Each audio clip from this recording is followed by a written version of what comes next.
Another rejection letter in the mail. This is driving me mad. It all started with an innocent symbol.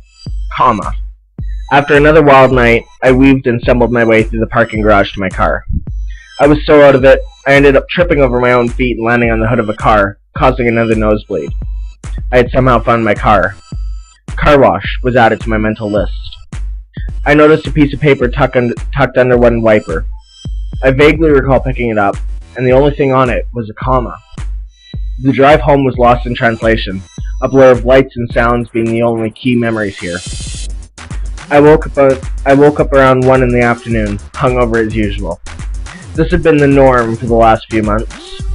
I had received a hefty inheritance from my parents who had just passed due to mysterious circumstances.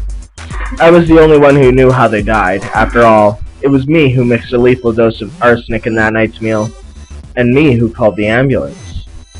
I wouldn't describe myself as a psychopath, but I can't even describe how I know the deepest functions of the human mind, so my testimony is never quite reliable. Comma. I mulled over these thoughts as I poured a glass of vodka, necessary for me to take another MDMA pill. The party begins again. I walked over to the couch and sat down, lighting up a smoke. Who cares what I do? Everyone, but they can go fuck themselves. With that thought, I knew that the drugs had kicked in. I looked around the room, everything wavering slightly, when I noticed a half-naked chick sprawled on the floor near a TV set. I'll watch some TV. Thank God. Maybe she's dead, but her help was deeply appreciated, as she reminded me that I wanted to watch TV. I powered it up with the remote, and a test pattern displayed, so I began channel surfing. Not but 4 channels later, I still saw a test pattern, and just as my thumb paused over the channel up button, ready to press it, the screen flickered and then went crazy. It could have driven some freak into a seizure, and that made me laugh. My laughter hitched for a moment as I noticed what was flashing between each color bar. Comma. I brushed it off as nothing and turned off the TV. I walked over to the woman lying on the floor. I bent down to see if I could recognize her, and then I noticed that she was lying on the cable wire, apparently having fallen on it as it was no longer connected to the wall. I felt for a pulse. Nothing. May as well have some fun with her before I send her down the garbage chute to the incinerator. I'll hold back on the details, though I desperately want to tell you every single one of them. The only detail that I'll reveal is, when I turned her over, I saw a large comma tattooed on her upper chest. That didn't stop anything from progressing, as I had just done a heroically dangerous amount of coke. But once this mysterious woman was little more than ash and bone, as I was doing another line, I realized that comma must have meant something. That memory was lost within 30 seconds post-line. That night, walking through the parking lot towards my car, I noticed commas everywhere. Anyone else would recognize that this was likely a sign that the drugs were messing too much with their mind, but I was in too deep of a stupor to give a shit. I arrived at the club and walked into the shorter line. The bouncer asked for my number, which only I knew.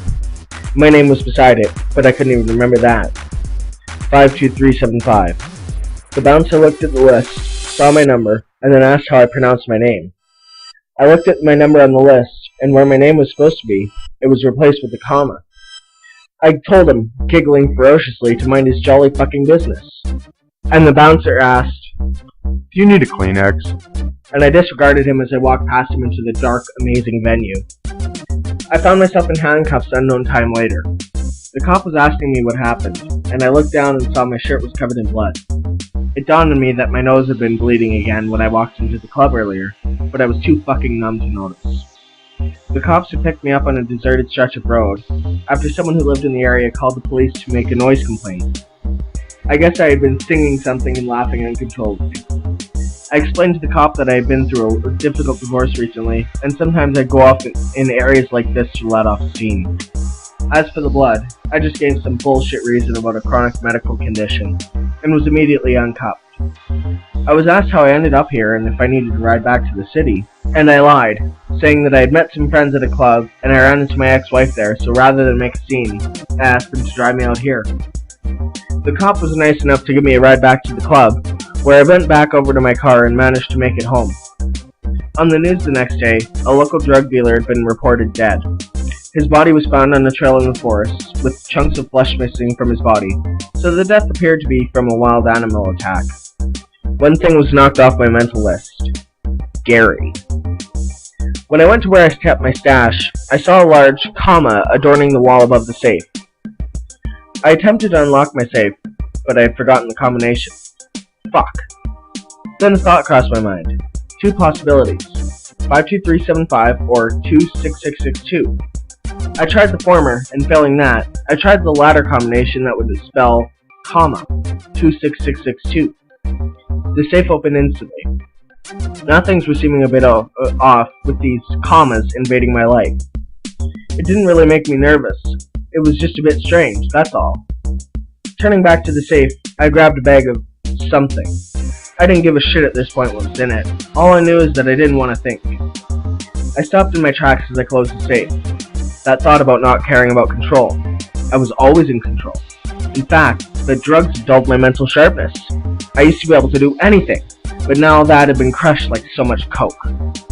I emptied the contents of the bag onto my coffee table, prepped them, and did an enormous hit, downing all of them in one shot. It was either dope or coke, or even carpet fresh, which meant that I'd either feel high, low, or nothing within the next few seconds. A minute, then 2, then finally 3 minutes passed, and still nothing. Well, the residue on the coffee table now resembled a comma.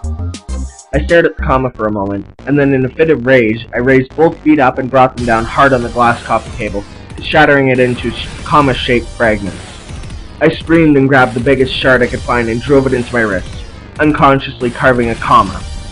Little commas began pouring from the wound. I stood up and ran from one end of the room to the other, smashing into each wall as I came to it. More commas began emerging from my body. I eventually collapsed, commas covering most of the apartment floor. I couldn't move. I must be dying, I thought. As a wave of blackness descended upon me, I think I was laughing. Preston stared at his computer monitor, shaking. He had been writing a story for 3 days without much memory. He hadn't slept, showered, or eaten in that entire period, but instead sat typing at his computer in a mad frenzy. There was a puddle around his desk chair, and the air stank with the stench of BO, shit, and piss. All of these factors went unnoticed by Preston, who was staring at his screen. There were 12,000 pages of nothing but commas.